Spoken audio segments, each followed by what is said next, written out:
నాది ప్రేమే కదరా, ఇది నీకు ఎందుకు అర్థం కాదురా?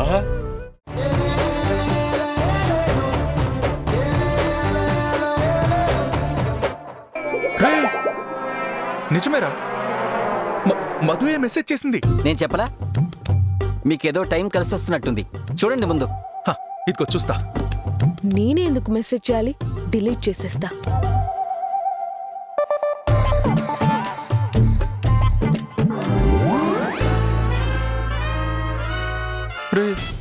మెసేజ్ చూసే లోపే డిలీట్ అయిపోయిందిరా.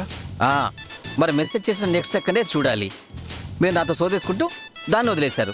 మెసేజ్ పంపిస్తే డిలీట్ చేయడం ఎందుకు? ఏదో మెసేజ్ నేను పంపించినట్టు నన్ను అడుగుతారేంటి? మీ ఆవిడని అడగండి.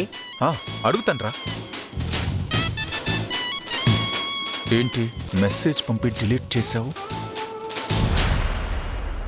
వేరే ఎవరికో పంపబోయి పొరపాటున మీకు పంపా. చూసావారా, వేరే ఎవరికో పంపబోయి నాకు పంపిందంట. నాటకాలు ఆడుతుంది. ఏంట్రా అలా చూస్తున్నావు?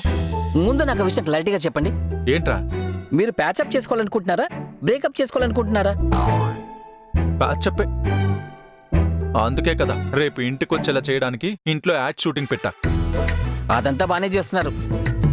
ఇప్పుడు వచ్చేసి ఇంతసేపు ఆవిడ మీద కోపాన్ని చూపిస్తున్నారా తప్ప లవ్ ఎక్కడ చూపిస్తున్నారు? ఏదైనా అప్రోచ్ రొమాంటిక్ గా ఉండాలి, అప్పుడే వర్కౌట్ అవుతుంది. అలా అంటావా? ఇప్పుడు చూడు, రొమాంటిక్ గా అడుగుతా. ఓహో, మీకు ఈ టైంలో కూడా పొరపాటున వేరే వాళ్ళకి మెసేజ్ పంపగలిగే వాళ్ళు ఉన్నారా?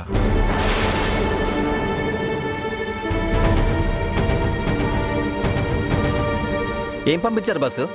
ఈ టైంలో కూడా వేరే వాళ్ళకి మెసేజ్ పంపించడానికి నీకు మనిషి ఉన్నాడా అన్నట్టు పంపాను.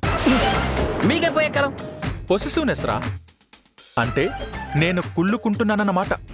గాడి గుడ్డు మిమ్మల్ని తగలట్ట. మేడం ఏదో అనుమానిస్తున్నట్టు ఉంటుంది అది. ఒరే, అలా ఎందుకుంటుందిరా? ఇది పొసెసివ్నెస్. ఒరే చూడ్రా, ఫోన్ చేస్తుంది. చచ్చారు మీరు ఇవాళ. ఏం కాదు, చూసుకో, వర్కౌట్ అవుతుంది. హలో. ఏంటి హలో? అసలు ఏమనుకుంటున్నారు మీరు?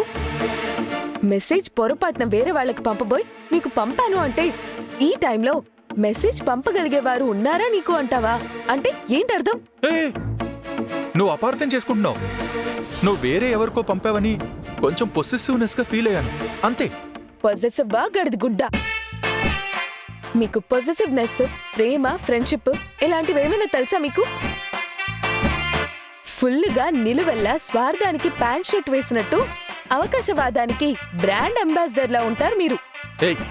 ఏం మాట్లాడుతున్నావు నువ్వు? మీలాంటి స్వార్థపరుడితోటి ఒక రాక్షసుడితోటి మాట్లాడుతున్నాను చూడు. నాది బుద్ధి తక్కువ. పెట్టండి ఫోన్.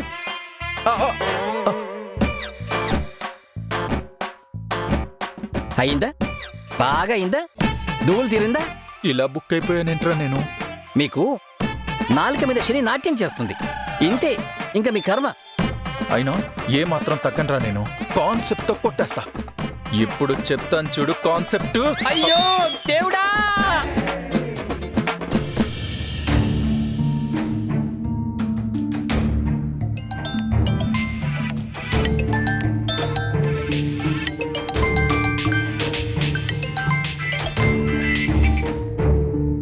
అమ్మా ఇందు, రేపు ప్రణయ్ని కలవడానికి వస్తున్నాను.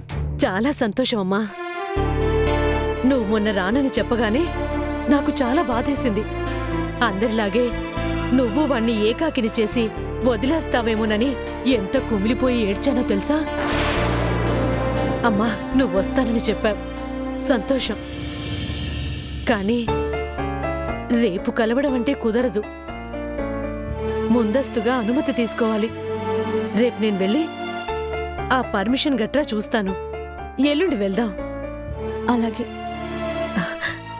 అమ్మా, నువ్వు ఎంతసేపు మాట్లాడుతున్నా పొరపాటున కూడా నన్ను అత్తయ్య అని పిలవకుండా మాట్లాడుతున్నావు కదమ్మా. అంటే మమ్మల్ని పూర్తిగా దూరం పెట్టేసినట్టేనా? వాడొక తప్పు చేసినంత మాత్రాన నీకు భర్త కాకుండా పోతాడా? నేను నీకు అత్తని కాకుండా పోతానా? అత్త అని పిలువు తల్లి. ఏ మాటైనా మనసులో నుంచి రావాలి. ఇప్పుడు అసలు మనసుకైన గాయానికి మాట రావడమే చాలా పెద్ద విషయం అనిపిస్తుంది. ఎల్లుండి ప్రణయ్ని కలవడానికి కావాల్సిన ఫార్మాలిటీస్ ఏవో చూడండి.